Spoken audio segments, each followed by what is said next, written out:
کالجوں میں جو وہاں نصاب تعلیم تو بڑی حد تک وہ ہے جو حالات زمانہ سے بحث کرتا ہے، لیکن وہاں تربیت کا فقدان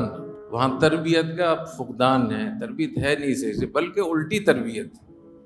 وہاں یہ سکھایا جاتا ہے کہ تمہیں بڑے سے بڑا عہدہ حاصل کرنا ہے اور زیادہ سے زیادہ مال حاصل کرنا ہے۔ سب سے بڑے دو ہی فتنے ہیں، حب مال، حب جاہ۔ اس کی بھرپور کوشش وہاں ہوتی ہے۔ ماں باپ بھی بچے سے یہی کہتے ہیں، اس کے دوست احباب بھی یہی کہتے ہیں، رشتہ دار بھی یہی کہتے ہیں، اور جب وہ اسکول میں جاتا ہے تو اس کی جو مس ہوتی ہے یا میڈم ہوتی ہے وہ بھی یہی کہتی ہے، کتاب میں بھی یہی لکھا ہوا ہے، اور جو اس کے جو اساتذہ جیسے جیسے وہ بڑھتا چلا جاتا ہے تو حب مال اور حب جاہ یہ پلتے چلے جاتے ہیں۔ اور جب وہ فارغ ہوتا ہے تو ایک مکمل بھیڑیا ہوتا ہے جو چیر پھاڑ کرتا ہے آگے۔